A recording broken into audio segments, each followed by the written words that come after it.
कैसे हैं आप दोस्तों। उम्मीद करता हूँ कि आप लोग अच्छे होंगे। आज हम आपके बीच लेकर आए हैं एक पति पत्नी की प्यार की कहानी। चलिए शुरू करते हैं।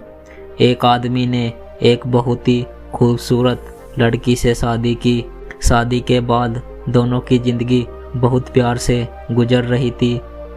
वह उसे बहुत चाहता था और उसकी खूबसूरती की हमेशा तारीफ किया करता था। लेकिन कुछ महीनों के बाद लड़की जर्म रोग की शिकार हो जाती है। धीरे धीरे उसकी खूबसूरती जाने लगती है।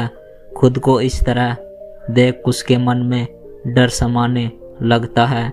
यदि वह बदसूरत हो गई तो उसका पति उससे नफरत करने लगेगा और वह उसकी नफरत बर्दाश्त नहीं कर पाएगी। इस बीच एक दिन पति को किसी काम से बाहर जाना हुआ। काम खत्म करने के बाद जब वह वापस लौट रहा था उसका एक्सीडेंट हो गया।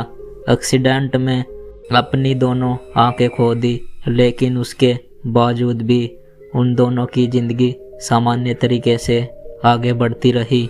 समय गुजरता रहा। अपनी चर्म रोग के कारण लड़की ने अपनी खूबसूरती पूरी तरह से गंवा दी।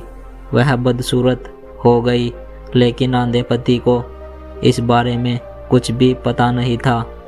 इसलिए उनका खुशहाल विवाहित जीवन पर कोई प्रभाव नहीं पड़ा। वह उसे उसी तरह से प्यार कर रहा था। एक दिन उस लड़की की मौत हो गई। पति अब अकेला हो गया। वह बहुत दुखी था।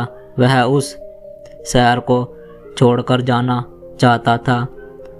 उसने अंतिम संस्कार की सारी क्रियाविधि पूर्ण की और वह शहर छोड़कर जाने लगा। तभी एक आदमी ने पीछे से उसे पुकारा और पास आकर कहा, अब तुम बिना सहारे के अकेले कैसे रह पाओगे? इतने सालों से तुम्हारी पत्नी की मदद किया करती थी। पति ने जवाब दिया, दोस्त मैं आंधा नहीं हूँ, मैं बस आंधा होने का नाटक कर रहा था, क्योंकि यदि मेरी पत्नी को पता चल जाता कि मैं उसकी बदसूरत देख सकता हूँ तो वह यह उसके रोग से ज़्यादा दर्द देती। इसलिए मैंने इतने साल अंधे होने का दिखावा किया। वह बहुत अच्छी पत्नी थी। मैं उससे बहुत खुश रखना चाहता था। दोस्तों, इस कहानी से यही शिक्षा मिलती है कि खुश रहने के लिए हमें एक दूसरों की कमियों के प्रति आंख बंद कर लेनी चाहिए और उन कमियों को नज़रअंदाज कर देना चाहिए। आशा करता हूँ दोस्तों आपको यह कहानी अच्छी लगी हो तो वीडियो को शेयर और लाइक, चैनल को सब्सक्राइब जरूर करें। धन्यवाद।